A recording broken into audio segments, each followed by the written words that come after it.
One of the good things about night is that it's followed by day, and about the cold winter, that it's followed by mild spring. With the coronavirus on us, we are in the wintry night of our times. But it too will be followed by a spring sunrise full of flowers and singing birds. Namaste, Hare Krishna. I'm back from India, but I'm in self quarantine at the Krishna Valley farm of my spiritual community in Hungary. That's why this video is a very basic production. I have no camera crew here, it's just me. So, I've been asked by viewers why the world has been taken by storm by this virus, which is claiming lives left and right. I'll answer from the Bhagavad Gita, which is the most authoritative book on the philosophy of yoga. That wisdom of the Gita says that this is the way of life, the way of the world. Why is that so?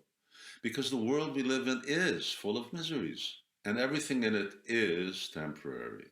What are those miseries that are part of everyday life? Birth, death, old age, and disease. Everyone experiences these at some time.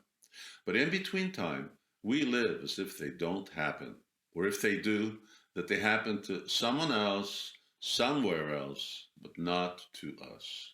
But they do happen to us all at some time, someplace. COVID 19 is the misery of disease, and it's accompanied by a death which is partial to the elderly, but not exclusively so.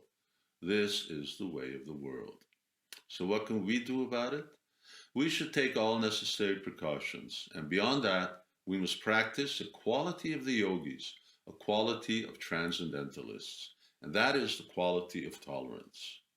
Okay, let me quote a verse from the second chapter of the Bhagavad Gita. First, I will chant the Sanskrit and then the translation. Here's the Sanskrit. Matra sparshashtu kanteya sitoshna shukha dukada agama payano nityas tamstitikshash bharata. And this is the translation. The non-permanent appearance of happiness and distress, and their disappearance in due course, are like the appearance and disappearance of winter and spring seasons. They arise from sense perception, and one must learn to tolerate them without being disturbed. End quote. COVID 19 will come and it will go. And while it's here, it will confine us to our homes, cause economic chaos, perhaps make many of us sick, make a few of us miserably sick, and rob the life of some. But aside from taking all necessary precautions our medical practitioners and lawmakers require, we must simply tolerate the inevitable, tolerate that which cannot be changed.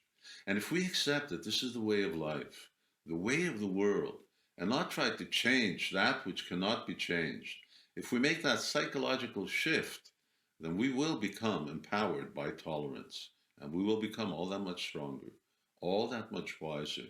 And once the winter of COVID 19 is over, hopefully with newfound wisdom, we will live a little differently. We will live a purpose based life, a life aimed at self realization, and not a life of self gratification. Then it will be a different spring indeed. And what do we do in the meantime? We can cultivate tolerance.